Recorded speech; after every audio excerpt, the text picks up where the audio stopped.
മോളെ ഞങ്ങളാ. മോളെ ഇതാണ് അഡ്വക്കേറ്റ് വിജയമോഹൻ സാർ. നമസ്കാരം സാർ. നമസ്കാരം.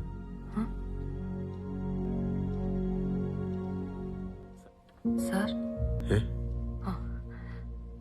Thank you sir. ആരും ഈ കേസ് ഏറ്റെടുക്കുന്നില്ലെന്ന് ഉപ്പ പറഞ്ഞു. സാറ് വിചാരിക്കുന്ന പോലല്ല കാര്യങ്ങൾ.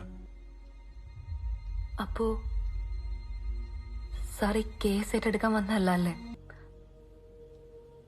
മറ്റാരെക്കാളും എനിക്ക് മനസ്സിലാവും സാർ. സാറ് എന്റെ അവസ്ഥ ഒന്ന് ആലോചിച്ച് നോക്കി. വളരെ ചെറുപ്പത്തിൽ എന്റെ ഉപ്പ മരിച്ചു. അതിനുശേഷം എന്റെ കാഴ്ചശക്തി നഷ്ടപ്പെട്ടു. ഇപ്പോ ഇത്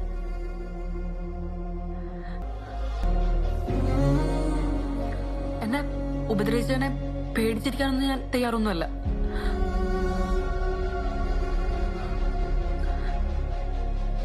യു ആർ ഓണസ്റ്റ് മാൻ.